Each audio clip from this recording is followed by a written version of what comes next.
tangu mwaka 2019. Mashaka ni makubwa sana. Lakini tunafanya nini? Jana niliwaambia watu wa Mwandiga nilipokwenda kumsindikiza dada Kiza kwamba kule Amerika ya Kusini kuna msemo, tausema wa Kiingereza au tautafsiri.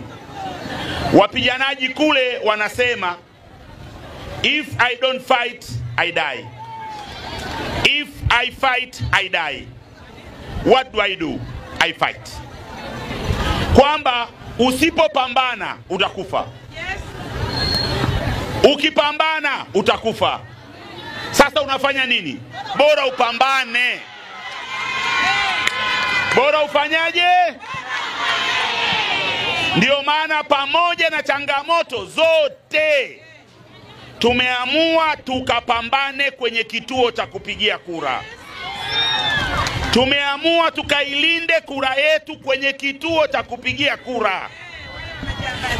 Tumeamua turudishe thamani ya kura kwenye kituo cha kupigia kura. Kususa sio jawabu. Ukisusa watabeba, hawatasikia kitu. Lakini ukipambana unaweza ukaokoa na kulinda thamani ya kura, na hicho ndicho ambacho ACT Wazalendo tumeamua kufanya, na tunakwenda kupambana. Tunashiriki uchaguzi huu tukipambana. Tunajua changamoto zilizopo, tunakwenda kukabiliana nazo.